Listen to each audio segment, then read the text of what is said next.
through their framework that sets base for an artistic inquiry into life and self.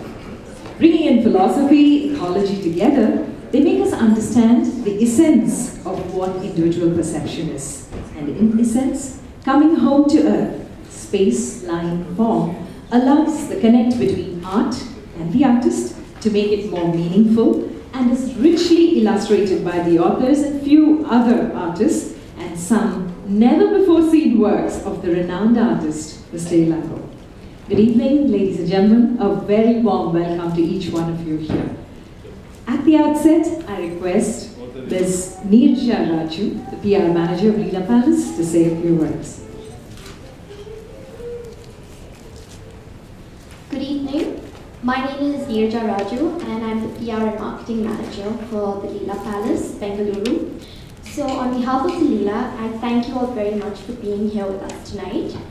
I think Bangalore over the years has grown into an art space, and I think we have Ms. Usmar Khan and her team at Sublime to thank for that. And if I could digress from the subject of art about the event and tell you a little bit about the art about the Leela Palace. So the Leela Palace is based on a palace in the local region. This palace is based on the Mysore Palace. And so much detail has gone into it that the 6 floors represent the 6 tiers of a king's armor. So next time you're on the 6th floor, you will see ornaments for the head. And as you go lower to the ground floor, you'll see ornaments for the ankles and feet. So on that note, I'd like to say Mr. Ilango and Ms. Srivi have chosen a spectacular venue to celebrate their book launch. So on that note, thank you once again and have a lovely evening.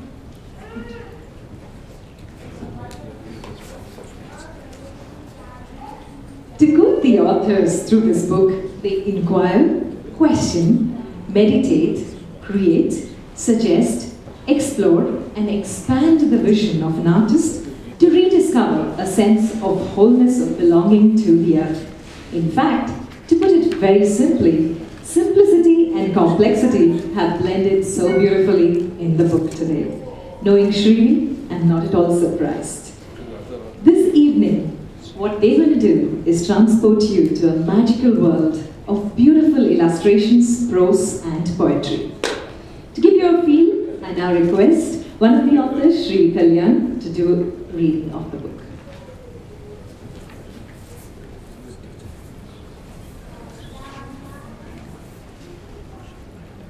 Thank you, Rashmi.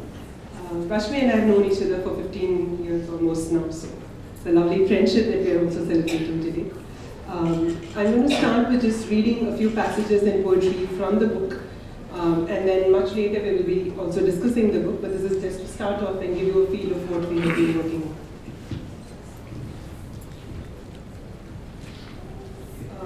I have known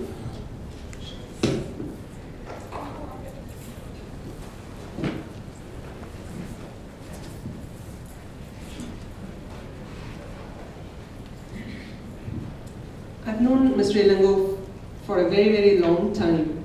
And in fact, he might not remember, but when I didn't get admission into Stella Maris College, he was one of the artists I had approached and talked to. And his wife, Mrs. Chandra A.V.Ilango, was also my French teacher. And it's a very, very long 15 years again of knowing each other and having talked about various things. And I fell in love with his artwork and used to write poetry about his artwork. And then much later when we started working on the book, so many memories of this poetry has come back. I'm going to start with his poetry about space, which is really what led to the book. I'm fascinated by the form on the space. I go with them on a voyage of discovery to understand their complexity and simplicity. Finally, I see things existing in the purest of forms. Space and form are interwoven, merged into one another, until the original form becomes intangible, imperceptible, sublime.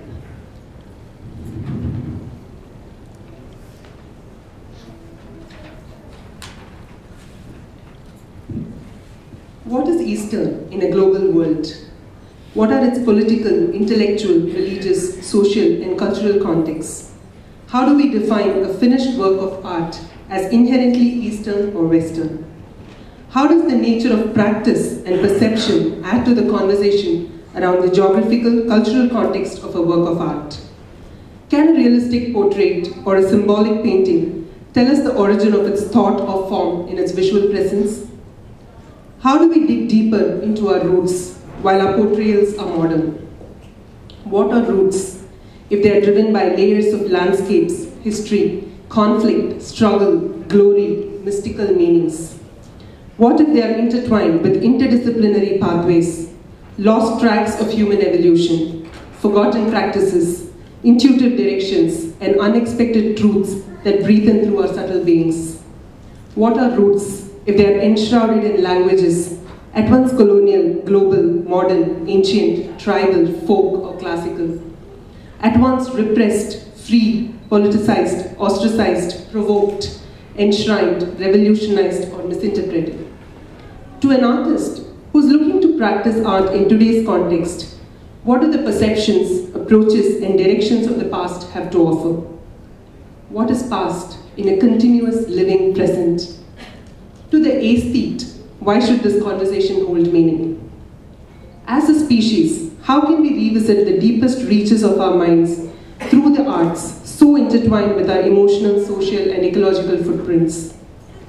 From the relative safety of known perceptions, can we take giant leaps into the unknown, challenging our own consciousness in the process? What is art? Who is the artist? And how can each choreograph their own dance with space, line, and form? The abundant richness of possible questions is mind-boggling. Each question has the potential to lead us on a new journey, teaching us to discard all that is unnecessary, to reach a quintessential whole. From metaphysics to theoretical physics, from natural history to colonial history, from science to art, from mathematics to quantum mechanics. Seamlessly, one can wander and find a million paths to artistic process and creative expression. What is the limit? Where does the journey lead? And how can we craft our paths? Why should we embark upon it at all? At these fascinating thresholds lie our own ruminations about art production and being artists and aesthetes. The challenge of the book lies not so much in its answers, but in its complex, richly textured questions. I'm going to be taking all of you through a couple more paragraphs from the book and a couple of poetry from the book. I hope you enjoy, and it gives you a glimpse of what we've been working with. Art is transcendental experience. While art is widely understood as a form of creative expression and communication, in much of traditional Eastern thought, it is also seen as a mode of transcendental experience. Through this book, we invite readers to not only engage with the expressive nature of the arts, but also become aware of its transcendental nature and to see it as a path towards deep reflection, as yoga. To this end, the book looks at 4 critical areas of thinking: artistic inquiry, ecological consciousness, finding our true center, creative practice. Artistic practice and philosophy form an essential whole. Each artist arrives at his or her own philosophical state of being through their journey in art. Sometimes they are driven by the richness of art, at other times by the textures of philosophy. Reflecting at the juncture of philosophy and artistic practice within the frames of our modern context is challenging. In this book, we offer a framework that blends both and sets a base for artistic inquiry into life and self. Using space, line, and form as the essential core of artistic practice, we delve into the philosophical and ecological nature of these 3 elements of art to help students understand how to work with them both in their physical and metaphysical aspects. The elements challenge performing as well as visual artists, and often, because teaching excludes the metaphysical nature of these elements, students are left floundering when they have to deal with the energies and intensities of these elements in order to create works that infuse life and spirit into them. Further, most modern teaching also excludes the practice of deep reflection and self-exploration through the journey of art. And nature is at the heart of our creative splendor. As we begin to tune ourselves to the varied devices nature uses for existence and survival, harmony and interdependence, we become free from time, space, intellect-bound character of art movements and the artists who initiate them. Breaking away from one movement to another is still binding. However, in resting ourselves in the Leela of nature, we become free to innovate, create, or just be. We become tuned to the cycles and rhythms of creative processes in nature, to the ebb and flow of life, living and dying as transitory states in our evolution rather than market forces. The book focuses on art as transcendental and often takes recourse to talk about subtle experiences that move beyond the mundane. However, the idea of the transcendental itself is rather simple. Art leads to transcendent knowledge, which in the spirit of Vedanta is nothing other than self-knowledge, writes Harsha Deheja in his seminal work, The Advaita of Art. Through the exercises and the questions, we seek to encourage readers to build their awareness of their bodies, minds, and spirits. It is an alert awareness that self-knowledge can blossom, and the book strives to awaken these moments of alertness and awareness through artistic practice.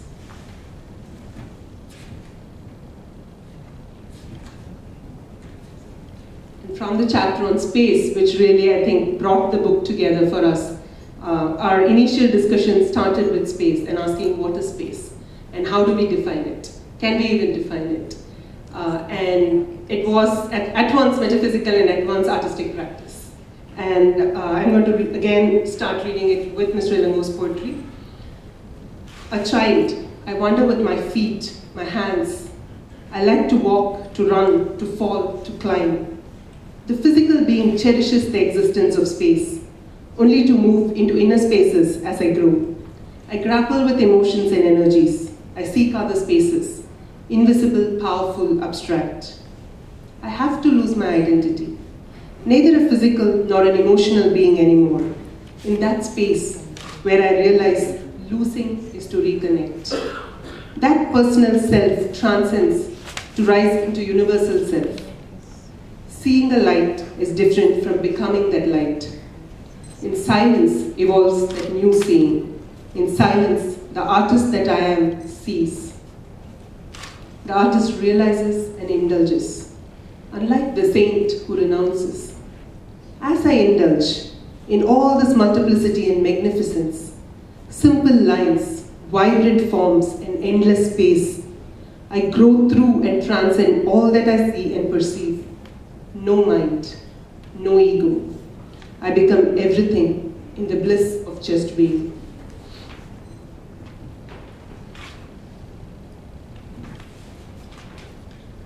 So after much discussion, this is what we finally wrote about space. Space in all its magnificence is an abstract idea. Our knowledge of space is limited. We are like an earthen pot. We are limited by our boundaries and cannot truly experience space beyond our boundaries. Whatever we see is directed by the shape and frame of the container that we have become. And yet, we as pots also contain space within us. In the context of this book, the space within us will be termed knowledge space. This is built through reflections, reactions, and our attempts at perceiving space within and beyond us. There is space outside of us, out of which we are created, and there is space inside us that teaches us how to see, experience, and create with the space that is outside of us. But once we understand that the container itself is porous, and that the clay is also made out of space, we can begin to comprehend that we are all spaces within space, ever multiplying, ever creating itself. The boundaries that we see are illusory, built out of our own limited need to feel comfortable. As we become one with silence, we begin to become porous. And in time, along with the awareness of our limited frame, we become limitless space, a channel through which tremendous energy flows. Artists learning to savor and meditate in this state of awareness can open up creative faculties in ways hitherto unimagined. Many of us reach these states unconsciously. Some of us reach it consciously. In this book, we encourage readers to consciously explore states of awareness using space, line, and form as a scaffold. This should help develop intuitive faculties to harness the energy of the vast, mysterious, and ever-flowing silence that is abundantly surrounding us. As artists, it's important to contemplate on the creative nature of the universe at both micro and macro levels. Even as science quenches many deep questions on this subject, the intuitive faculty of artists and their ability to mimic creative processes can take them on a different journey to understand the creative nature of the universe. Through poetry, painting, dance, sculpture, and architecture, artists have repeatedly touched this cosmic space within themselves, and through their art, creating canons that can best express the limitless nature of the space in limited form.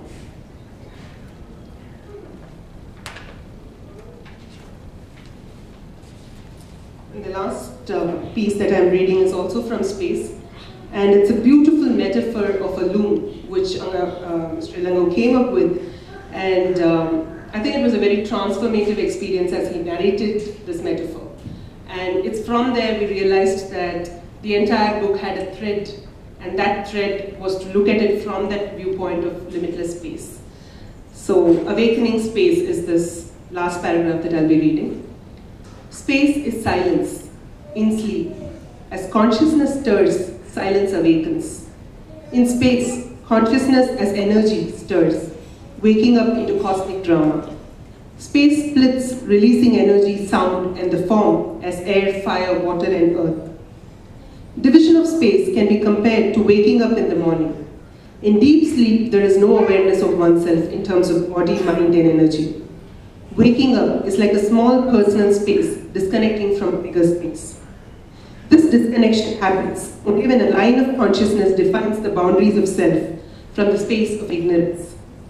Drawing a line on a paper can be compared to the state of mind. In order to understand the division of space and its awakening, we need to explore the abstract concept of desire. Desire in itself is formless energy, much larger than the limited usage of the word. It does not have the strength of form. However, it has a seeking for it. Desire is an abstract emotion that can be metaphorically seen as a ball of cotton with no definite shape or strength. This in turn can represent space. When time starts rotating in the form of a spindle, desire takes shape like a thread leading out. Karmas, actions and residues of actions, strengthen this thread. Each thread carries vasanas or tendencies that precedes the desire. The strengthened thread is made into warp and weft in the loom. The hand of the weaver, holding the rope, pulling the yantra or tool up and down, indicates the movement of the mind going to and fro in the knowledge space with respect to time. The opportunities that keep opening up are indicated by the pedaling of the weaver. This transforms the thread into cloth, the fabric of life. Each being then takes on varied dimensions that evolve from that single thread. Sometimes, as an individual journeys towards renunciation, the thread disappears. However, for those who desire the worldly path, the thread multiplies. Even as all of them are made out of the same threads, they are fashioned into different garments. The power of an artist lies in his or her ability to awaken to space, perceive its transformative nature, seek its silent root, and from within that space, indulge in form and formlessness. Thank you.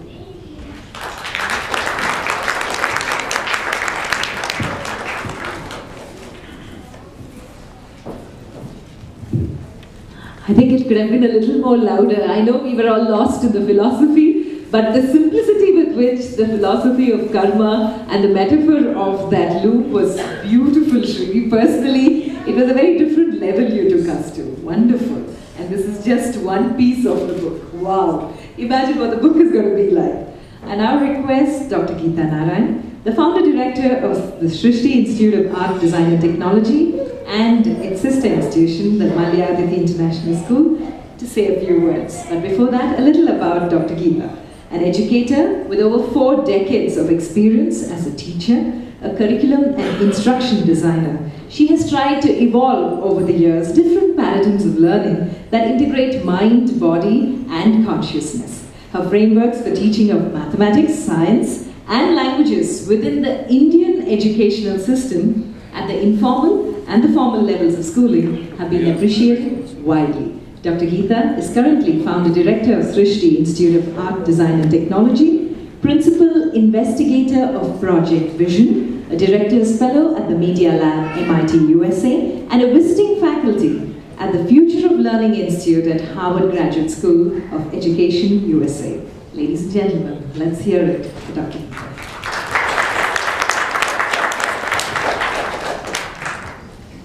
Thank you. I'm really proud to be here.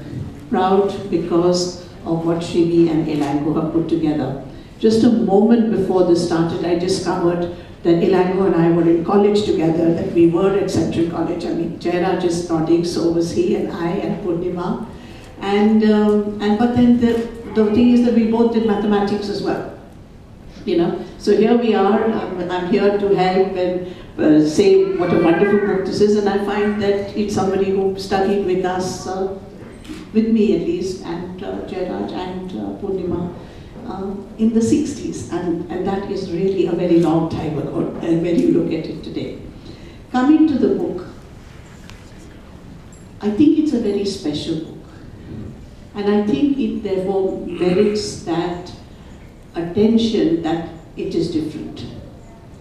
Is it different because it's going to join a rank of many books that we are publishing today in India, which is about arts and art documentation? Is it different because it's going to show people different ways and methods? It may do all of that.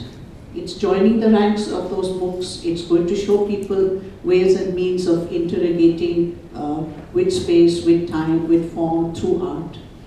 But I think as I went through the book, before I wrote the foreword and before I could even speak today, I found that it's not a book that has been done before, because it crosses the borders between philosophy and practicality. You know, it tells you how to think, but it also tells you what you could be thinking about. It transcends the borders between contemplation, which today is a very needed topic to discuss, but it also tells you what contemplation could take you into, the world that contemplation and introspection takes you.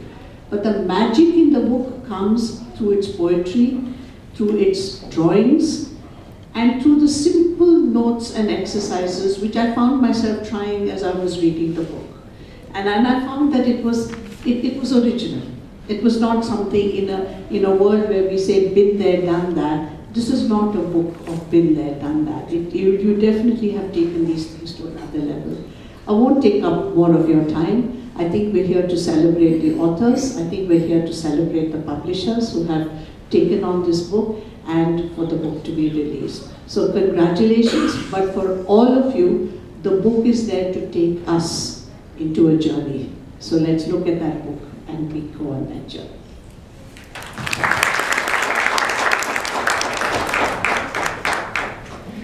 She is partner, founder of Sublime, and director of corporate communication, Prestige Group. She can be credited for single-handedly strengthening the public image of the company. Ms. Uzma Irfan needs no introduction, but has successfully established a media buying house, Sublime, to help manage the diverse and voluminous advertising needs of the group.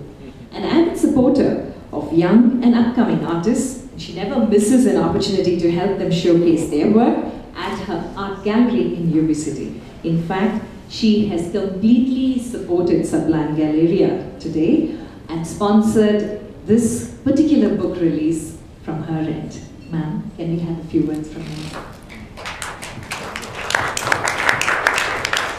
A very good evening, ladies and gentlemen. It is our honor and pleasure to have been able to help Mr. Ilango and Srivi to publish this book, and I believe Sublime is there to support support the arts. And art is not only paintings, visual art, music, theater, but it's also literature. And literature can really take you into a very different dimension. Like when you heard the book reading, I think it gave me a lot of, it took me to a very different space and dimension. And the way the metaphor, I think it's a beautiful book and all of you must read it. And this is our first book launch and I must thank the team. Thank you for that. And this is not our first, but we will continue supporting artists. And I believe that motivating and appreciating and encouraging artists is very, very important, especially in a country where we have the talent. So my honor and pleasure to be part of this, such a beautiful forum, and ma'am, to meet you. And thank you, Leela, for supporting us.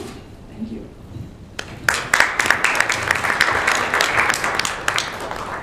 Professor K. Jairaj, Senior Fellow, Center for Public Policy, Indian Institute of Management, Bangalore, retired as Additional Chief Secretary, Government of Karnataka, very popular. During his tenure, power plants were built in the state, and something which was appreciated even by the center. An Edwards Mason Fellow at the MPA Kennedy School of Government, Harvard University, USA, Professor Jairaj is active in the national management movement and served as President, All India Management Association, the only IAS officer to have done so. Currently, he is Chairman, Bangalore Advisory Council, IMA, and on the Board of Governors, Indian Institute of Management, Kashipur.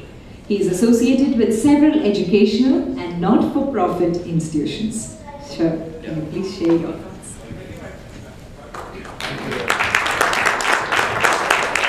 Good evening, ladies and gentlemen. As you can make out, I have a sheet of paper because I'm very nervous this evening.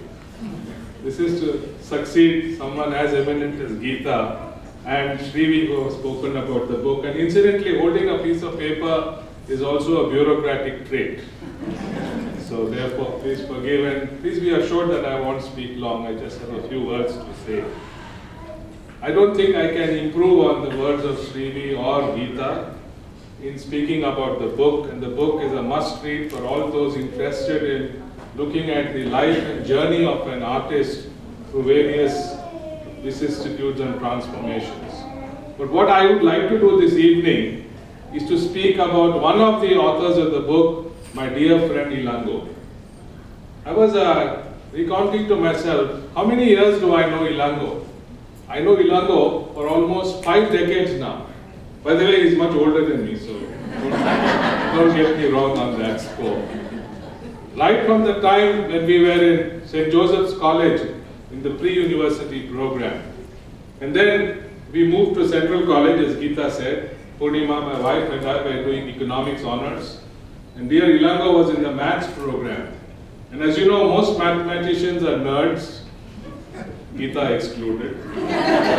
and Ilango certainly was a nerd, by the way, because he came from Govichakkipalayam, rural Tamil Nadu, very shy, very withdrawn, but very, very intellectual.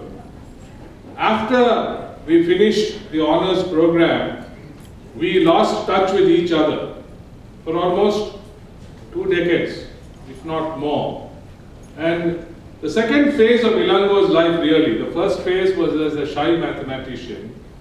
The second phase I found out in full bloom a few years later when he connected with me. And in the several exhibitions he held in Bangalore, and in the series, beginning with the Bull, Chennai, Dancers and so on, that Ilango brought out such a tremendous joie de vivre, exuberance, the rejoicing of a painter. And that's when he also came to fame as an acclaimed painter of great class. And ladies and gentlemen, this story of Ilango in phase 2 also included a fairy tale family. I don't know if Priya is here this evening. Ah, there you are. Sorry, I can't recognize you in a sari. Apologies. Priya, Karthik, and most important, someone we should remember today, dear Chandra. I was asking my wife to tell me, what do you think of Chandra's contribution to Ilango as a painter? And what she said was, and I'm quoting her, she said, Chandra was passionately involved in all of Ilango's activities. And they really were a team working together in trying to put Ilango's artistic expressions out to the world. This fairy tale world was suddenly disrupted with the demise of Chandra, the sudden demise of Chandra. And Ilango had to bear a lot of loss, pain of separation, which he has done with great fortitude.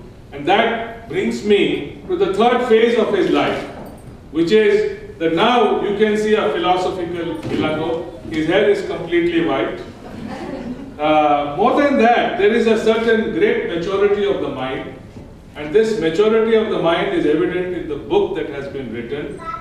And there is now a completely adopted philosophical perspective of things, which has been brought up so well by Srivi and by Geeta, that Ilango is today a kind of a modern philosopher whose legs are on the ground, but whose head is probably in the clouds.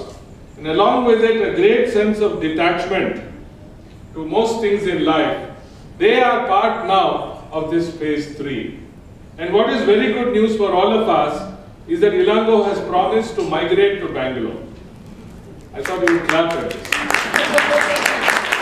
Because if he does, the intellectual stock of Bangalore, the repertoire of talent that we have in this great city will be enhanced several-fold, much to the loss of Chennai and to our gain. So Ilango, come soon and be with us and help us in our creative and artistic endeavors.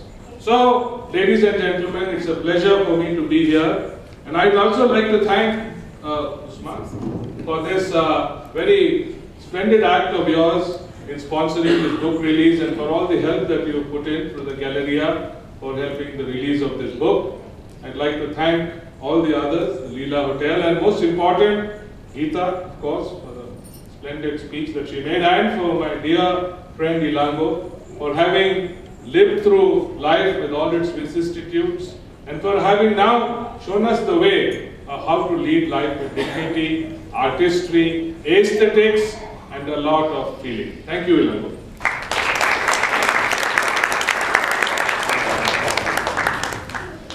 I now request our chief guest, Ms. Uzma Irfan, and guest of honor, Dr. Geeta and Professor Jairaj, to join the authors on stage for the book release.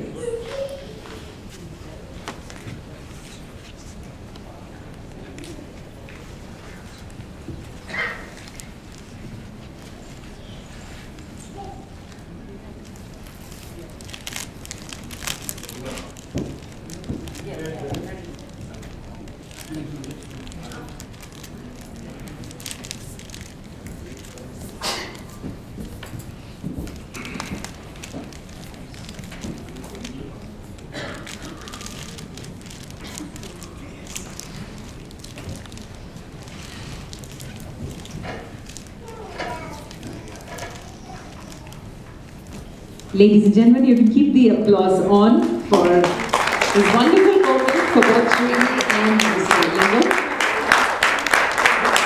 And for all of us being here, part of this great occasion.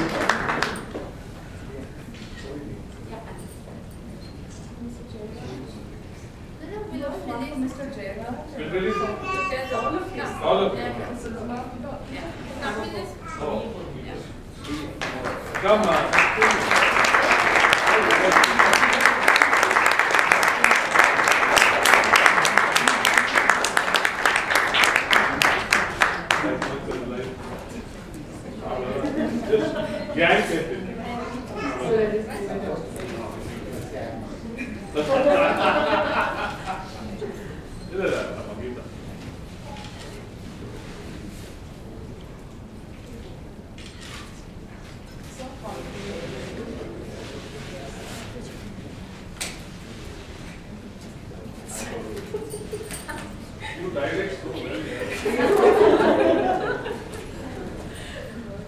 I'm always nervous about opening knots. Just pull the wrong end.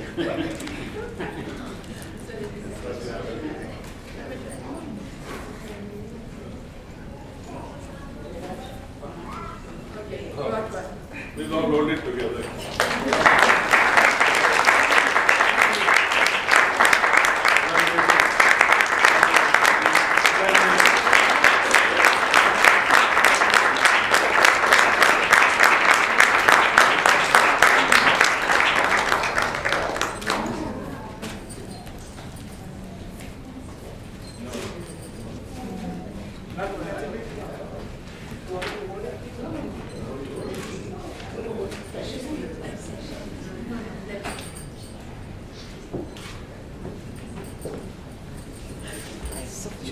Thank you, Ms. Uzma. Thank you for taking time to be here, ladies and gentlemen. Because of her busy schedule, she has to leave. Thank you so much. And we continue with the program.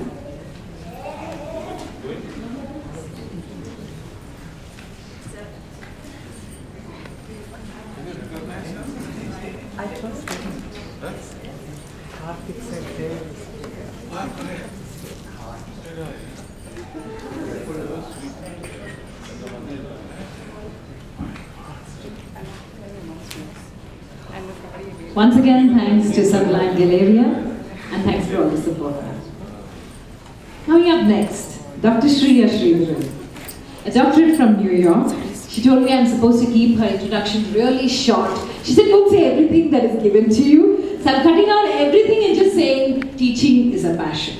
And she said I should say something which is part of her introduction, that her dissertation explored the methodology of looking at the ancient temple at Srirangam from a very contemporary viewpoint. Her interest in this can be broken down into interests in rethinking the modern, the traditional and then the post-colonial theories, Indian art and architecture, the term contemporary, oral histories, and looking at built environments from a user's point of view. Her aim for the student is for them to develop the confidence in language to engage their surrounding visual culture, build environments with an informed and a very honest viewpoint. So I'm curious what you're going to speak now.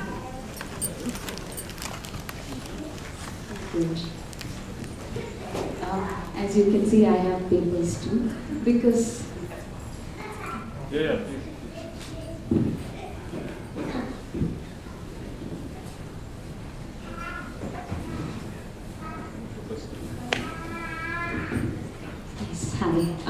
I have papers because there's so much in the book. Srivi and A.V.Ilango uncle have written so much that I wanted to really note some of the details that would also go back to what Geeta Narayanan said about why this book is unique. I start with... Right now, I'm also an art historian looking for a practitioner's point of view. And therefore, this book was very exciting for me when Srivi brought it to me. And I see this book coming home to earth, space, line, form, as looking at or underscoring the artistic processes of A.V.Ilango and Srivi Kalyan. And it also generously extends itself as an insightful guide for aspiring artists who are seeking a similar artistic process and clarity. So the practitioner's viewpoint. The book begins with some key questions that has preoccupied scholarship in Indian art. And I think I'm going to repeat what Srivi already read, but I think it's worth repeating these questions. Quote, what is Eastern in the global world? How do we define a finished work of art as inherently Eastern or Western? How do we dig deeper into our roots while our portrayals are modern? The approach to these questions so far have been predominantly historical and stylistic. This book provides an alternate way, coming from a practitioner's point of view. And as I said, that is the exciting part. I think it's hence very interesting and important to look at the contents of this book carefully in terms of how this can contribute to the scholarship of art. I work on temples. As she said, as Rashmi introduced me. And often in my interviews of Sthapatis and other practitioners, I would realize that my questions that are mainly concerned with theorizing about history, modernity, style, and contemporaneity are posed to them even as they are trying to tell me something else, which is as being more central to their practice. And I see this book as addressing some of these other aspects that have been central to these practitioners in their conversations in the last 9 years. So the practitioner's point of view comes across through this book as free-flowing and unencumbered by historical or disciplinary frameworks. There's a quote I wanted to read from page 41, but just to sum it up, I didn't bring the copy here. The problem is what happens when artists are faced with all that's happening in the art world. The movements, the styles, the classifications, and the art market and all of that. And then this book asks that question and goes to a very philosophical and subjective viewpoint, which I found interesting, because then the burden of all that is left, and then you go into this kind of self-search and discovery. So the approach of Coming Home to Earth is that it posits art as a transcendental experience rather than a historical one. And it underscores seeing the world within and around us as interconnected, and talks about an almost yogic discipline and sensitivity to nature that is required to translate this experience into visual form. So throughout the book, mind, body, and nature are discussed as a flow of connections and compatibilities. And this is articulated through the concepts of space, line, and form, which the authors call the essential course. So this viewpoint, again, privileges the artist and his or her state of being. And very importantly for me, it brings up the artistic process that is often not discussed, or that's often missed, because it is so intuitive and intangible. So how do we talk about the artistic process? And I think this book is something we can look at then, because as I said, it is something that is intuitive and intangible. So when the book is structured as thoughts that come from these conversations and exercise for aspiring artists, here is a way where we get a glimpse of that intuitive and that kind of that intangible experience that the artist goes through and the art that comes out of it, right? The book then simply states, quote, "We believe that our access to true creativity lies in returning to nature," close quote. So the artist's experience in connecting self and nature into practice is brought out through the exercises in the book. Again, like Geeta pointed out, that is the practical aspect. So it's not at only the level of metaphysics, but it kind of gives an aspiring artist a way to access that kind of connection of self to nature. And the question that Srivi also read, quote, "How can each artist choreograph their own dance with space, line, and form?" Close quote.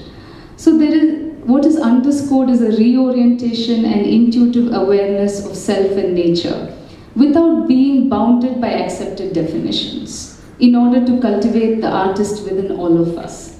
There we again come back to what is posed initially as this kind of burden of all that's happening in the art world, and here is a way. So sentences such as, quote, "A work of art is only a replica of the art living within the artist," I think link this book to scholarly frameworks of scholars such as Stella Kramrisch and Kapilavathyayan, who have used Indian philosophical texts and concepts to posit the artist as working with intuition and transmitting the art from within, rather than as individual authors. Audience, I thought it was very interesting that the book is addressed to aspiring artists and aesthetes. So it's kind of, I think that also comes from the two authors themselves being art educators. So the audience are not academicians like me, which makes the book very interesting for me then, because it is about thinking, looking, and making for aspiring artists. And there are exercises in the book that are very valuable, I think, as pedagogical tools for art educators in schools and colleges. And it asks this question of, it brings up, how do children learn? And I think this is kind of infused in the book, which kind of brings up a similar kind of wonder and amazement at the world around that the artists have obviously felt and have brought into their individual artworks. Illustrations. The book, as was pointed out before, the format juxtaposes poems, texts, and exercises, but with illustrations by the two authors. And there again, I think the illustrations are very interesting, because here is the product of what happens when you internalize all this artistic process and you bring it into visual form. Very different from history texts where artworks are an evidence of style and date and those kind of things. So I think that is very valuable, because when I'm learning art and I'm pursuing a similar pathway, I'm able to see an end product. And very different styles of both the artists, but illustrating the exercises and the point they are making as to how to connect this metaphysical self-inquiry with a very practical practitioner's, work of making artwork, right? Okay, yeah, for instance, the forms of A.V.Ilango's cows and bulls that begin each section show how the subject matter can be abstracted and minimalized to outline only the most dynamic energy lines that capture the essence of these bovine images. And Srivi's illustrations of nature and birds and animals highlight, for instance, how forms create visual emotion and how attention to detail can help this. So finally, to end with the value or contribution of this book, as I mentioned before, this book provides a way for aspiring artists in terms of how they can locate themselves in the contemporary world. And by pinning concepts like authenticity, innovation, originality, and identity in the artistic process rather than the final form. What I mean is when art history studies art, it's the final form that is studied, right? Where then things like history, style, all of that makes sense. But if this book looks at the artistic process, and the form is not analyzed, it's the process that's looked at. And I think that provides an alternate pathway to studying contemporary art, because we haven't resolved questions about tradition, modernity, contemporaneity, Indian art. What is modern Indian art? What do we do when everything has been already done in art? And all those questions, right? So the book defines itself as a, quote, restorative book that can raise questions and provide possible paths for artists looking to reconnect with the earth and themselves through artistic practice. It brings up a problem that, quote, many of us are bewildered by various art movements and how art is perceived in the marketplace, close quote. So the book provides an answer to this, as I mentioned, by rethinking art practice as a personal, spiritual journey towards authenticity and originality in visual practice. And by bringing nature as the core and surrounding rather than market forces, it takes on a very different viewpoint.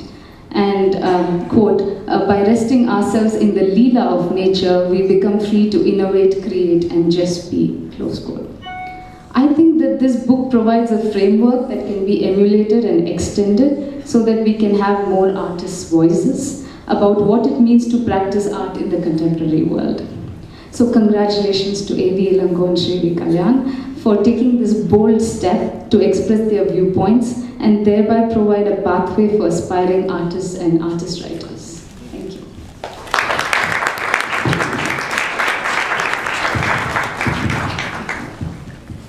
Thank you, Srivi. From mathematics to a fantastic journey in art. Mr. A.V.Ilango, self-taught, established himself as an artist, and won self-taught. Established himself as an artist who has won international accolades and awards. He's worked with several concepts over the years that bring together the philosophical and the divine with the tangible and the mundane through his Bull series, Chennai series, Utsav series, and others. Through the Chandra Ilango Visual Art Foundation, which he started in loving memory of his wife, he continues to support her passion in promoting young artists. And Srivi Kalyan, well, an alumni of Harvard University, she's the founder director of Fooniferse Arts Private Limited and currently the consulting faculty with Srishti School of Arts, Design and Technology, Bangalore. She's authored and illustrated several children's books as well as stories for adults, an award-winning writer and illustrator. There's a lot more about Srivi that I had written down, but then I thought, no. Srivi is somebody that I have known in the past 15 years as a beautiful human being, and she makes even the most complicated thing look so simple. Thank you so much to both of you for making me a part of this evening. Completely honored in seeing this, because for me, both you author-artists fit in perfectly to what Michelangelo said, that if people knew how hard I worked to get my mastery, it wouldn't seem so wonderful at all. Because you seem to be carrying your achievements so lightly and you make everything you've achieved so effortless. Over to the magicians now.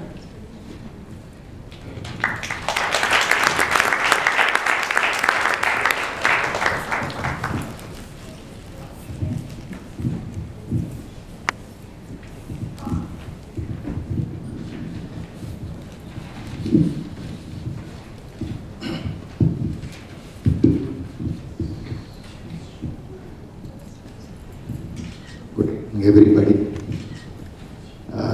First of all, I want to thank Sublime Gallery, Sushma, for supporting, and thank Mrs. Geeta for writing the foreword.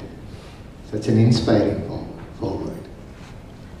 And in fact, we are all from 60s, as Mrs. Geeta told. She is 1 year senior to me in Central College. So, don't even remember that, but she remembers one of my classmates. Because for me, there is nothing like past and future. It's everything in the presence. Because for us, most of us are repeating the same thing, slightly in the beginning, little, you can call it as like a child. Then little, in an experienced way, we repeat the same thing. We are only repeating the same thing. Because everything, the thought process goes in cycles. The emotions go in cycles. Everything goes in cycles. Because they all go in cycles, some of us keep on meeting and intersecting with each other. And we call that as life. Now, this journey of mine, I always tell people when they ask me, what have you achieved in art? For me, art is it's like a marathon running. I keep on running. But in marathon, after a few hours, you reach somewhere. Here, you don't reach anywhere. At the end of it, what happens? I ran. That's all. So that's what matters, because there's a lot of things like, when I'm breathing in and breathing out, am I breathing in and breathing out, or nature is kind enough to breathe into me and breathe out, to keep me alive? Because it's keeping me alive, and I consciously get away from the words which are cluttering my head. I don't connect with them. If possible, I try to be with a word. A word can take information from A to B. A word cannot take experience. If you try to be with the word will expand. Then the word will vanish. The word is like, imagine the word is like a circle with limited radius with a center. If you be with the word, the circle will expand and the center may disappear later on. So that experience will happen with the word. When I say word, you can replace the word with God, you can replace the word with nature, you can replace the word with love, with everything. Now for me, art is from within. And when I come to see, it's not that I am not aware of the contemporary, I'm very, very aware of contemporary expressions and concepts, concept-based art forms, which are now bombarding this country. Now, in India, life itself is concept-based. See, where else we have seen, just mix water with the turmeric powder and put some kumkum and then put one darbaya, what we call darbaya, grass, and call it as Ganesha. And then lingam, Shiva lingam. They say it is supposed to be the center of the universe or the spiral galaxy. The form, I've written in the book, we have not used all that, but I've used the dynamic form. It's ellipsoid. The form that is static, not static, balanced, is circular. That's why we will see any very, the advanced scientist, you can see his head like one lingam only, like a dynamic form. because it's always very active. You see, it's like that. So the form, visually it generates. Visually we understand. Visually we understand the strength of the form. And then strength of the form is like, there is something called in this book we are dealing with, we have in physics, statics and dynamics. But in this book, it is called static, visually static, physically static, but visually dynamic. When you breathe, a nose of a person is visually static. It is just there in one place called the face. But it's physically static. But when you look at it, it is visually very dynamic. And that gives character. So we have dealt with all these things like forms, lines and spaces. And it has been a journey for me. This journey is not outside, it's within me. When we spoke of space, when Srivi was, in fact, how Srivi came to this thing was, I had given a lecture, 43 lectures of 3 hours each for some 10 students in my studio. I don't know how many of them understood, but few of them understood a little bit, but I gave. How I gave, one of the students described this, that sir will come, sit in front of us, look up at the sky, then he'll start talking. So she was wondering from where I am getting that knowledge. Okay. So that's very, it's very different. It's one has to experience this to go, what people like, this type of experiences has to happen to individuals. Then they will understand. Otherwise, how much ever I try to tell, I will be looked at like one, I don't know what. Okay. So now the thing is like space. I had the space was the first chapter, and then it had all. In fact, it was like every wild growth everywhere. It was so much it was. Then I had to edit it. I didn't know. I got somebody to edit. And I knew Srivi constantly. I knew Srivi was the person has to come into this. But I asked her. She sent somebody else. Then she didn't know. She had not seen the subject. She has not read it. But she sent somebody. And that girl was spaced out from the beginning. So she couldn't understand anything about the space. So I got it edited through a proper person and sent the chapter to Srivi. Second thing she says, uncle, I'm in the book. So it's called spacing in and spacing out. So for me, there is I don't know how many of you understand Tamil here. I am basically from rural Tamil Nadu. So for me, body is kayam. Kayam is, we say, wound is kayam. But body itself is kayam. There is a Tamil poet by name Kalamega Pulavar. He used to write, Slade. It has got 2 or 3 meanings, not like the present cinema songs. This is very different meaning. This one of the poem is called, it's like, Vengayam Sukkanal Vendayathal Avadenna Ingar Sumandirupar Icharkai Mangada Skiragathi Thandirel Theden Perungayam Eragathi Chettiare. If you know Tamil, it is like Vengayam, money. And then all those samails of, kitchen stuff. But it talks exactly about the body. Body is the kayam, okay, in Tamil. And whatever is inside the body or the part of the body, which is, whatever is not part of the body but inside the body is called agayam. Agayam or sky or universe is not outside, it is inside us. How much ever universe I have within me, the space within me, I understand the world like that. Every creature lives the life by understanding. They do not just live the life accidentally. They know even for an ant, a tree is different. For a bird, it is that the tree or the sky is different. If you see a bird, if you see a tree with the leaves shaking in a particular way, have you ever seen trees, leaves shaking? Suddenly, there won't be much breeze, but suddenly a part of a tree will shake. It will have a twisting action. When you see that, if you happen to see little far away, you may, if you are lucky, you would have seen a bird doing the same thing, because the same breeze would have come there, you know, the white, you know, the eddy currents, it will move.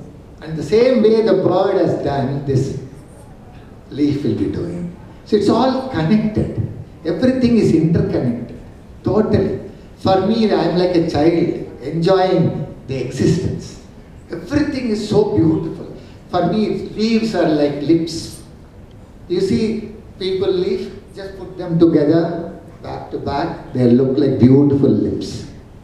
And what trees are doing with the leaves, they are kissing the light and making food. They are so subtle and soft, just like lip, they are subtle and soft. It's the same thing. Design is universal, design is homogeneous. And in the universe, design is perfect. Design is perfect in the universe. Every product on this planet is not perfect. Every product trying to become perfect is what we call our life. So that is what pushes us and evolves. But in that process, we get swamped by so a lot of tendencies of the vessels. I am a vessel in which this knowledge came in and it is getting ripened. Once it is fully ripened, it will drop the vessel and push off. That's all. So we don't own anything. I am breathing in, breathing out. If I start owning my breath, what will happen? I won't let it out, right? So we can't own anything. So when you are in that tendency, when you change yourself like that, you expand and the universe or nature comes into you. So you see what happens. What is an artist? Is an artist decided by a critic, decided by a gallerist, decided by media, decided by awards, decided by a group of people, or your ego? What is an artist?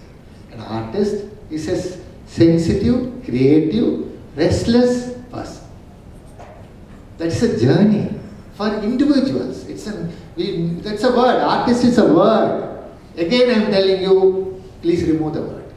Don't be with the words. Words don't take you anywhere. Words create problems. Mother is a word, mother-in-law is also a word. You see, words create problems. Let us not be with the words. Just be without words. Words are like curtains blocking. Because my opinion of me is always saying my opinion of others. I don't see anything clearly. Only when I know myself, then when I see myself clearly, then I can see everything clearly. When do I see myself clearly? Through. It is one lifetime, even now till today I don't know who I am. I'm still searching where I am, what I am, who I am, like that. So when I'm drawing, the line, taking the pencil and drawing on the paper is, when we draw water from the well, we have drawers. So what is drawing? Drawing is drawing the object into us. It goes into us. It's light, pure energy. It goes into us. Where do I see? I see from inside of me. I don't see with my eyes. Eyes is through which the light goes in. All of us are seeing inside us. If our seeing increases, it becomes amazing. So with that, I will give to Srivi and whatever so far we have spoken, and we request you to have an interactive session, right? I don't know what she has planned.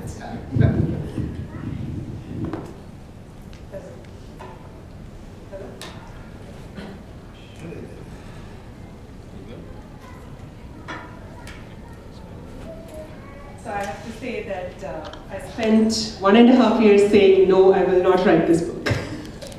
It was much, much later, like you said, January 2012, that I said, okay, I'll do it. It was like, and I think I'm very honored and privileged that he's patiently waited and said, you have to do this book and it's in your destiny, so just do it. And he would say this to me repeatedly those 1.5 years, and I would still say, it may be, but not now.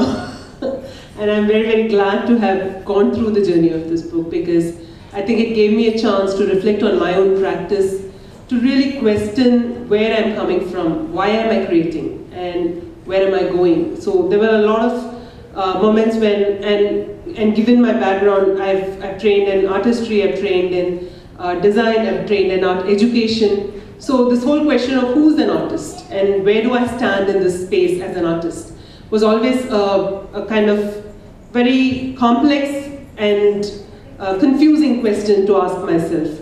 And I think through the journey of writing the book, I've come to peace with myself and come to understand where my own creativity emerges from. Secondly, I think one of the challenges of writing the book, and much like what Shriya pointed out in her talk, is the practitioner's point of view.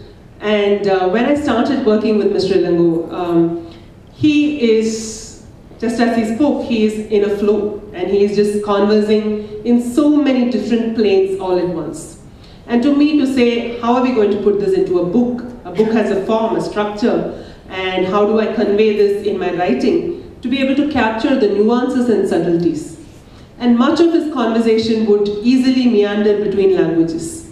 And the challenge of saying, how do I translate this nuance of a particular word in Tamil into English and say, can I capture this? And how do I capture this without losing the essence? I think those were some of the most powerful challenges to work, and to even to say, okay, this need not be an academic book. This need not be a formal, structured, art historical book. And to say this can be poetic. To say it can be lyrically written. And I think that's really where we kind of hit a jackpot when we kept looking at varied kinds of writings and things. And then, as usual, he would narrate poetry, read things. And I said, at the end of it, both of us are poets and both of us are artists. Why are we desperately trying a scholarly language? And why don't we allow this flow to be continued and become part of the book? And I think that's really where we broke into this whole form of the book itself and said, okay, so this book is going to be lyrical, it's going to be poetic, it's going to be about artistic practice, and it will speak in the same language as our visual forms. So that was one of the key turning points for us. Another key turning point was in the way that we could constantly be working with the concepts with our students. And I would be working with 1st to 7th graders, and he would be working with seniors. And we discovered that it didn't matter, the age just didn't matter. It was there, in the 1st grade child, I would say, oh, what do you see out of the window? And they would also see space, limitless and expanding. And they had their own ways of describing it. And we would be talking to his senior students, and they would see the same thing. And last year, we did a workshop called Space as the Story of Our Lives in BMS School of Architecture. And I'm very glad that 6 of our students have come back today. And that was again a place where a lot of our concepts of the book we turned into a 1-week workshop, and we worked with the students. And I think we were more amazed and touched by the kind of creativity they showcased. And we probably learned more from them than what we went to teach them. And I think part of that story is how I came into Srishti as well. That was the day when I had come in, and Arzu Mistry, who I'm not sure if has joined us here, she is my colleague, my friend from Harvard days. And I had been talking to her and saying, I would like to have another community to speak to and work with. And she said, why don't you come over and join us at Srishti? And I was in half a mind because I was sitting in Chennai having my practice. And then I said, and then we were trying to make a connection so Geeta and I could meet. And for some reason, either she would be traveling or I would be traveling. And that day, when I just finished the workshop and called Arzu, she said, why don't you come over and I will fix a meeting for you with Geeta. And that's how we met. And then Geeta said, there's no such thing as part-time. You can't work from there. You just have to come and join Srishti. So I think it's been an incredible journey coming into Srishti. And for me, it was again a turning point for the book because there was conversations going all around. There were these conversations, these very conversations that we have talked about, saying what is Eastern and Western, what is art education, what is artistic practice, what is artistic practice in design, and what is design practice in art. And I think all of these kind of innumerable conversations I've been able to have with my colleagues, and Srivi has contributed enormously to the book as well. And beyond that, so students, faculty, family, I think both of us owe much to our families who have contributed to the turning points in this book. And as we've all spoken about Mrs. A.V.Ilango, Auntie was an incredible, vivacious person. And I think it wasn't that she was a person, she herself was art. I think that's my memory of her. Incredibly beautiful and profoundly aesthetic. That's what she was. And to us, it's to bring this into book form. I think, as Mr. A.V.Ilango would often talk about her in our conversations, we felt that she was living through the book, and that we could give her work and her life's passion for artists, and for the number of people that she's encouraged over the years, a way to dedicate this book to her. And I think a lot of it, a lot of the spirit of the book came from her. And my own family, and I think they have been supportive, encouraging, critical, very critical, and have taught me all that I have learned over the years. I'm missing my sister here today, who's been a big part of the book. She's contributed illustrations to the book. There's a chapter on nature, which both of us cracked together, and we were working, and she's a neuroscientist by profession, and artist by soul. And that's really what brings her together as a person. So we've had these long conversations on the book and saying, what does it really mean when we say ecological consciousness in art? And I think I learned my first baby steps about that when I was 6 or 7 years old, and she would take me around and say, watch the tree and sit and draw it. And she was always after me and saying, you're not seeing enough. You're not seeing the bark, you're not seeing the texture, you're not seeing the bird. And that's how I learned. And so today, to me, she is a big part of this book, and I wish she had been there. But I'm glad to see so many of you here. Anything else you want to add? So now we open the floor to questions. Anything that you would like to ask us?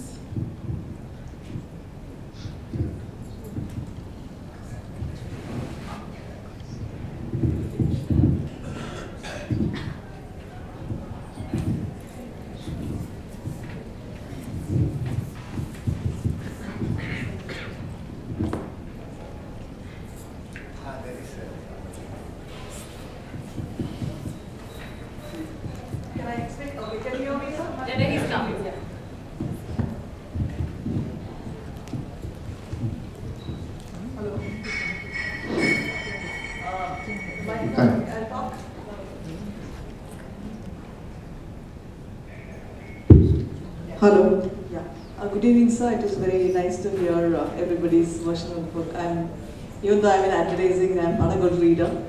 So, what I want to know is, like, a lot of good people are there in the world. That's why the world is still moving the pace it is in. When do you see a person with all the knowledge, with all the art, with all the goodness in them, extending themselves to the universe and living in harmony? When do you see that happening? This is addressed to me, right?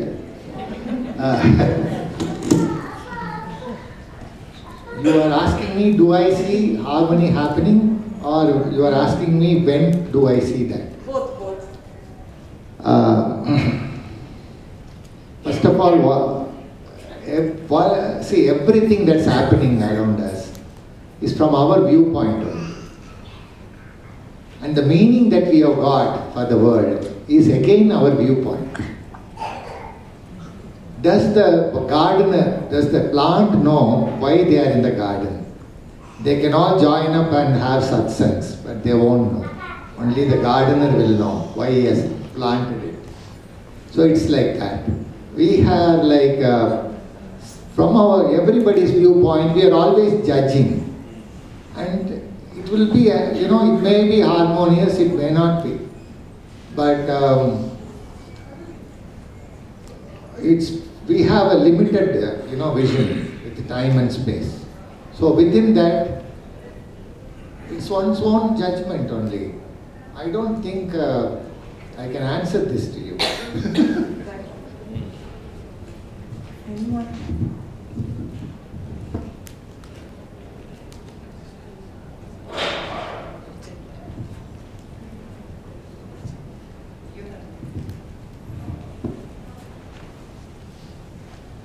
Good evening.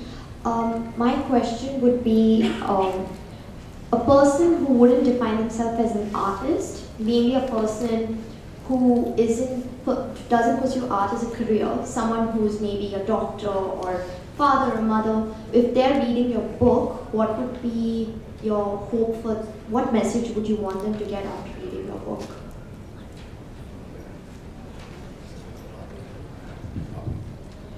Okay.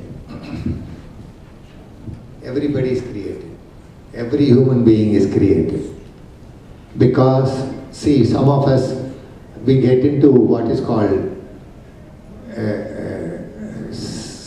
tunnel knowledge of knowledge, or knowledge of tunnel, whatever you call that. We get into a tunnel. And people think that tunnel is comfortable and we go into that and get stuck there. The thing is, everybody is creative in the sense, if women are not creative, housewives are not creative, or housemakers are not creative, we won't be getting different type of food every day. Isn't it? Everybody is creative. Only thing is, we are tired of not doing work.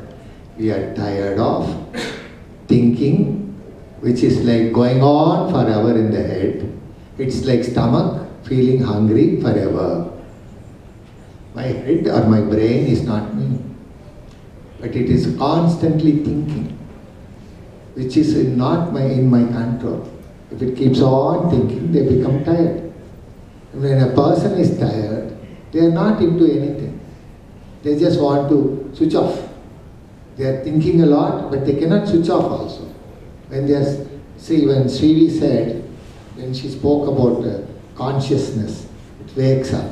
In a deep sleep, we are not there. But in a yogic sleep, we are there. Yogis sleep differently. For a householder, a normal life, our life is lower side of hyperbola. Hyperbolic seeing, it's called. Lower side of hyperbola. If you see our temple towers, they are in hyperbolic shape. A properly made tower will be in hyperbolic shape. Where is the other side of hyperbola? That is a travel within us. We can expand and go into us and travel. Finally, we meet the same thing actually. So it is little, I'm not answering your question directly. In every form of activity, there is something called karma yoga. If you look at this book, it's only talking about this. See, you have with body, we have body, I have body, I have energy, I have intellect, I have emotion. With my body, I can do karma yoga. With my emotion, I can follow bhakti yoga, intellect, jnana yoga, and then energy, kriya yoga. And if you are doing work as a karma yogi, you will be going towards excellence in the work. The doctor or engineer will try to achieve excellence in his field. He won't be focused on materials. You will find a lot of examples like that. Recent example is Abdul Kalam. See, if you follow those things, everybody can achieve. And creativity is it's not visual art or dance or music. You can be creative in everything. You can be creative in bringing up your child. So creativity is a state of being. It's only state of being because mind walks before me. When the walking mind dissolves, I become that. That means it dissolves in the object that I like. With a child, my mind will dissolve. If I listen to a nice music, the mind dissolves. When the mind dissolves, intuition takes over. Intuition is the pure awareness. When with intuition, if you function, you are very aware and alert. Beyond that, spirit takes over. That is spiritual life. So that is a path. And what we are saying is, art is also a path. Because sight and sound are very important for all the beings on this planet. Sound has increased to the maximum capacities or maximum usage. We are talking, we are thinking, and there is always noise happening inside the head. And to silence that, people are running towards gurus nowadays to ask for some solution to maybe silent within when they are not doing anything. But sight has been only used based on need. Sight is only need based now. And suppose I suddenly go and look at the wall, if there is no design. If I find a design in a white wall and I keep looking at it for 10 minutes, people think I've gone cuckoo or something has gone wrong with me. Okay? We don't see or do anything without any purpose. But what I'm trying to say is, sight, enjoying the beauty. Enjoying beauty is the ultimate thing. You see, children, before they learn any language, they're drawing. And when a child draws a circle and says it's elephant, please do not correct. Because for the child, elephant is like that. Because, you know why? Child is just 4 years old now. 5 years back, the child was not born. It was in a state of not born. So it was very much with nature. It was with the pure energy. What is an elephant? Elephant is full of circular energy. So when child draws a circle, it's an elephant. Why do you should be corrected? You have to give an ear to the elephant, a trunk to the elephant, and make the child destroy that. So don't ever correct the children. They are pure and truthful. They are pure energy expressions. We are like corrected. They are all laughing, enjoying, and we correct them and make them behave. And then when you look at all old people, all drawn up down faces, they are like, what have they achieved in these 70, 60, 50 years of existence? There is no happy old man. Have you ever seen happy old man? I am trying to be one. Trying. Okay. Children are very happy because they are full of pure energy. They are highly creative. Language is taught. Language has got limitations. Words have got limitations. Red color, when I say red, which red it is? How many hues are there? Which red? Experience. So we tried to make the book an experience one. It's not informative, it's experience. If you go through it repeatedly, it won't allow you to go. If you read a paragraph, you'll stop at 3 lines and it will not allow you to go to the 4th line. I can assure you. You will be stuck with the 3rd line. And you will be thinking and thinking and thinking if you are really reading. If you're browsing it like how we do everything, it will never work. So, this experiential thing, what I'm talking as art and creativity, that's true for everybody. They need not paint and draw. When they go through this book, if they look at a painting, they'll enjoy. They'll be able to read the painting. They'll be able to connect with the painting. They need not even look at the painting. When they look at a tree, they will look at it. They will see spaces between the leaves, what we call negative spaces. They are so beautiful. When people leave shakes like this, there is a beautiful design. Immediately you will enjoy that. That alertness, it makes you be alive. What is life? You have to be alive. Life is not chasing something. Life is being alive and be in the presence. There is no past, there is no future. Yes. My answers are a little longer. Any other question? You can ask any question. fact, I don't even need mic. From architects, PMS. You don't have questions as such. Like we already asked you that time. You answered all our questions already. So how did you change from mathematics to this field? I know about that from childhood. No, it's a personal question. That's what, sir. That's what nature has got a grand design. The way you understand the design is mathematics. The way you appreciate the design is art. It is so simple. Because if you are a mathematician, you know, Mrs. Geeta will vouch for me, there is something called homological spaces. It's very abstract. And it's all space. And it's all beauty. Mathematics is so beautiful. And how I connect, how I change.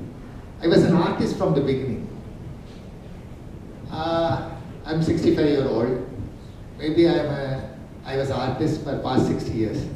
60 years. But it is like, if I tell you this, I think most of you will not, I don't know how much the response will be. Life has been living me and art is guiding me. And it is like, it takes me along. So the knowledge, I feel the knowledge that has come into me, or the knowledge that has been confined in me, is the universal knowledge in which I am part of. That's all. In the book also I write about it. And all of us are like that anyway. Together. In fact, I was telling my, I traveled with my uncle and my aunt and all from Madras. I was telling them in the car when we are breathing in, breathing out, are we exclusively breathing our own, whatever the breeze inside the car or whatever you call that. Every other's breath is coming into us and going out. It is not just the breath. Every breath is tendency. If you see a child, baby, there is no impression of that tendency. But when the child is breathing and breathing out constantly from the day one, the breath gets registered in the cells of the body completely. Because every cell needs that oxygen or whatever it is registered, and all the composition is constantly happening, and the personalities come out and evolve. So that's why each one is different, and it carried further and further. So every breath is like that. So for me, this mathematics for me was like, I have to share something here. I studied in Gopichettipalayam in Diamond Jubilee High School and Tamil medium, complete Tamil medium. English was one small book and Hindi was also there. Hindi was more tougher. So if we reproduce the question paper, we'll pass. So English was little, we can't speak in English. One girl we call as girls and one boy we call as boys. Okay. And it was, I have to now tell about it. It was Jairaj, he was my PUC classmate. And both of us joined Central College. He joined before me because both were selected simultaneously. But I got very good marks in mathematics. Why? Because in school I failed in mathematics. In 9th standard. And my teacher then in Tamil, he said, even if I crush you with an oil crusher, you won't get mathematics. But I started studying well after that. And really I was getting very good marks. And then I got into PUC in St. Joseph's, Bangalore, because my father was in Air Force. And then I met Jairaj because Jairaj was student leader. So then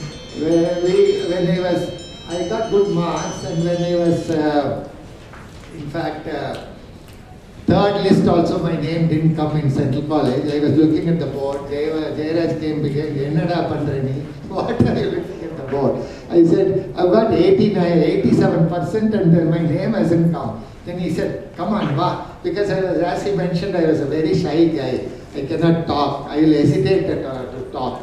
So he took me to that then professor, someone Ramana, Professor Raman. Then he said, sir, This guy has got 87%. And first list the name should have come. It has not come. He looked at his, the ledger or whatever. He always looks like this. And then he looked at it and then he said, he has added only one mark. There are two papers, one 40 and the other 47. He had put only 47. So, because he added another 40. And I got seat. I have to thank Jairaj for becoming mathematician. You get the answer for this. And I have another classmate sitting behind who became my brother-in-law. He is a Dr. Prabhakar. So many classmates from 60. You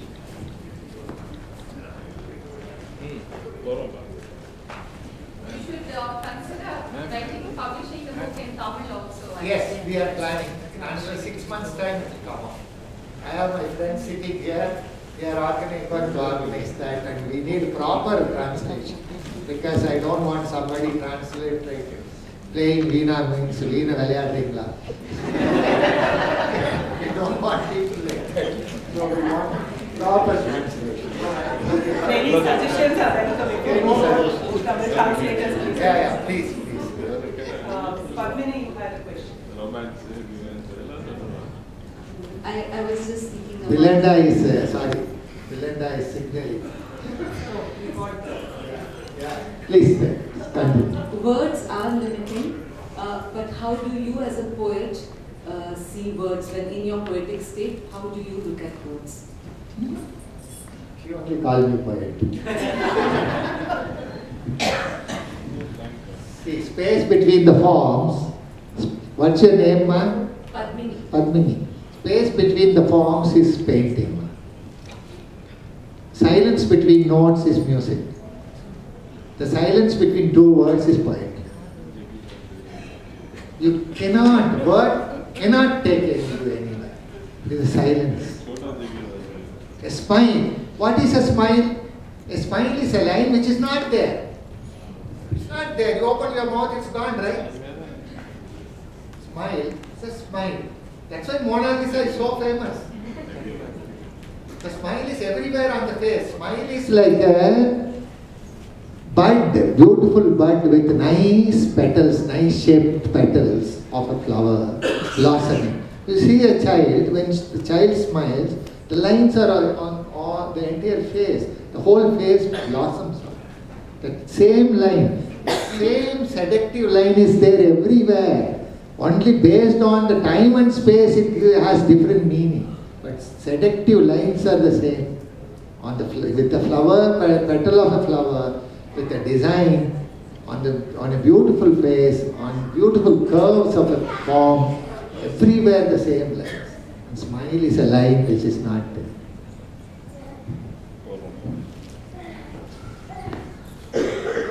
One last question if anybody has.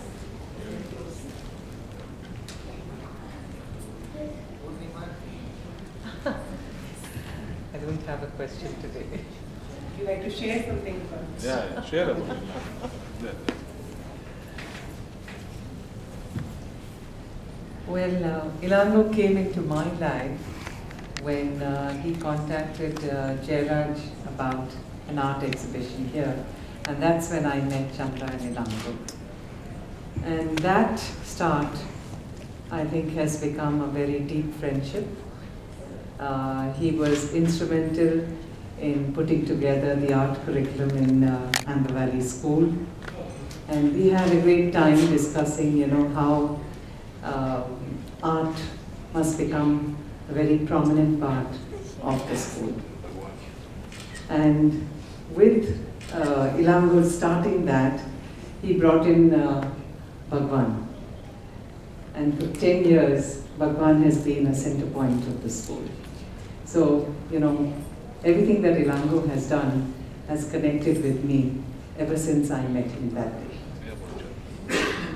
Chandra has been a person through whose eyes and whose words I have actually appreciated Ilango's art.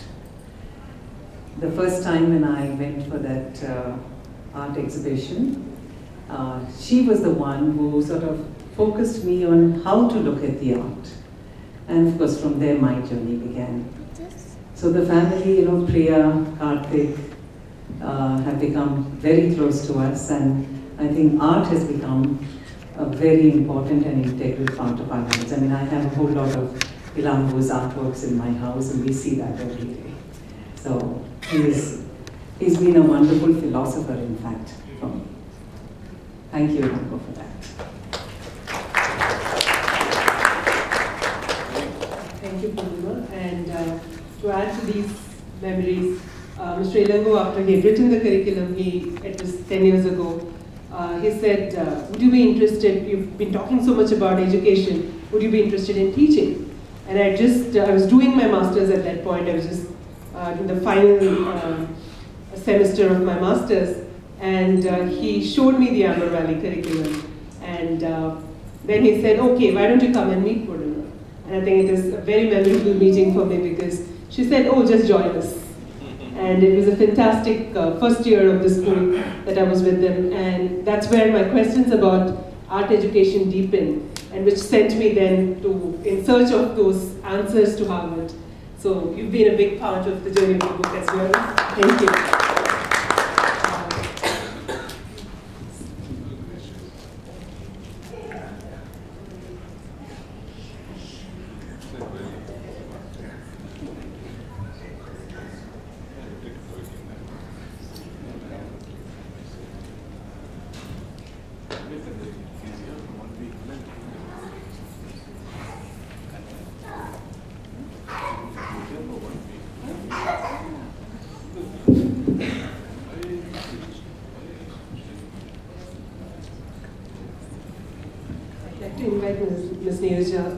We'd like to honor you. Thank you so much for giving us this beautiful space. And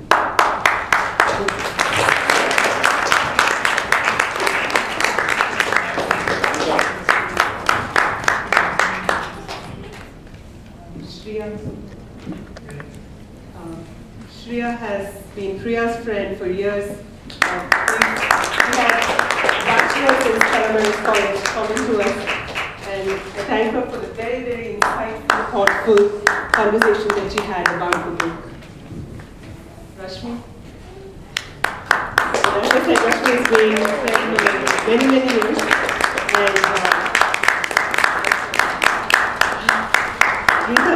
And in fact, Rashmi and I met when we started working for Katha in Chennai. And we did a series of workshops, and that's how we connected. Now I'd really like to thank all of you for coming today and making this evening very, very special. Very special thanks to Leela Palace for giving us the space today, and just the sheer beauty of these surroundings, I think, are making it a very, very memorable day for us. Once again, thanks to Sublime Galleria and Ms. Uzma Irfan for making this happen. I don't think we could have made the book happen without them. So a big thanks to them. And Mr. Bhagwan Chau, who actually made these conversations happen between Sublime Galleria and Srivi. So a big thanks to him for that. And again, a memory of Amber Valley. I worked with Mr. Bhagwan for that year, and it was an incredible year of asking questions about art education. And saying, how do we teach children? And where do we start from? So every class was very, very powerful engagement. And Dr. Geeta Narayan. I think she's been a big, big part of the book in making history. I think that's where I would say is the biggest thanks to her for that, and for a very, very insightful foreword. And I know the kind of time she was in, and the kind of, I don't know, it was such a lot of things that she was doing at that point of time, and the fact that she took the time to read the book and write for us, I'm very, very thankful. Thank you, Geeta. So Jairaj, thank you so much. I think you brought so many insights about Mr. Ilango. That was so special for us. Shreya, fantastic, insightful, and we have had lovely conversations about these questions, and I think I see this journey becoming richer, and you being a bigger part of this journey with us. Rashmi, thank you so much for just instantly saying, I'm going to be part of this show. We would also like to thank all the artists who have contributed their illustrations to the book. There are several contemporary artists, and we have a separate section in the book where we've given in the images of these contemporary artists, and we are very, very thankful to them. There is a huge, I mean, they just instantly agreed when Mr. Ilango called them and said, can we use one of your works as part of this book? So thanks to them. Again, thanks to our families who have been immensely supportful. Thanks to our friends who've always been there, whether we are extremely irritated, frustrated, and it's not happening, or whether it's been incredible and we've just kept on pestering them to read parts of the book.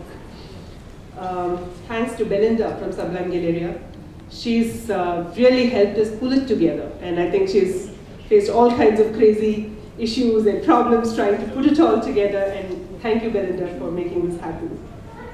We also would like to thank Asha P, who edited the first version of the book for us, and she brought a lot of coherence by asking us very pertinent questions wherever it was needed.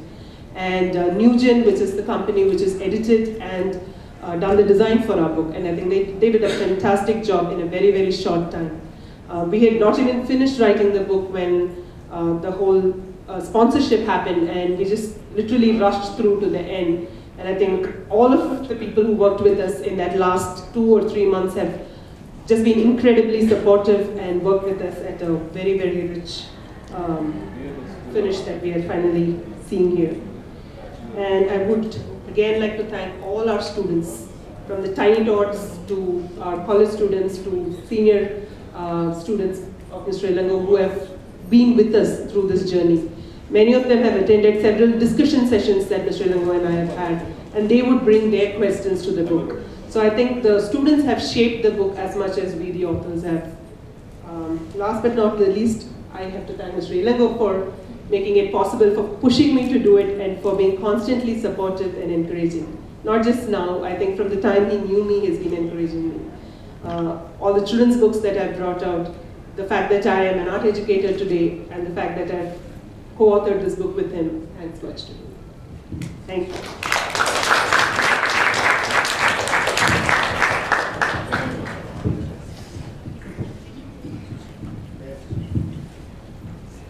Welcome you all.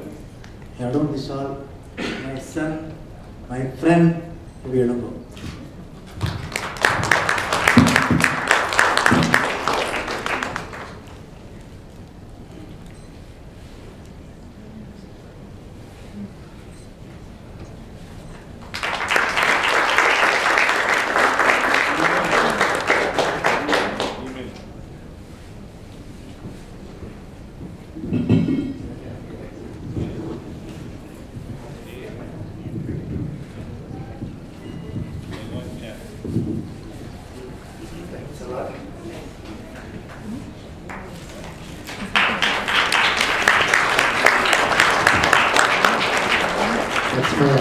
My uncles. The first one is Mr. Rangarajan. He only got me married also. He only found my wife in Madurai. He was instrumental in getting Chandra into my life. He's very fond of me. This is I call him Day Mama. Both of us are of same age, and he's my uncle, my mother's younger brother. Thank you very much. Ladies and gentlemen, if you enjoyed us for some wine and refreshments, thanks so much for coming in.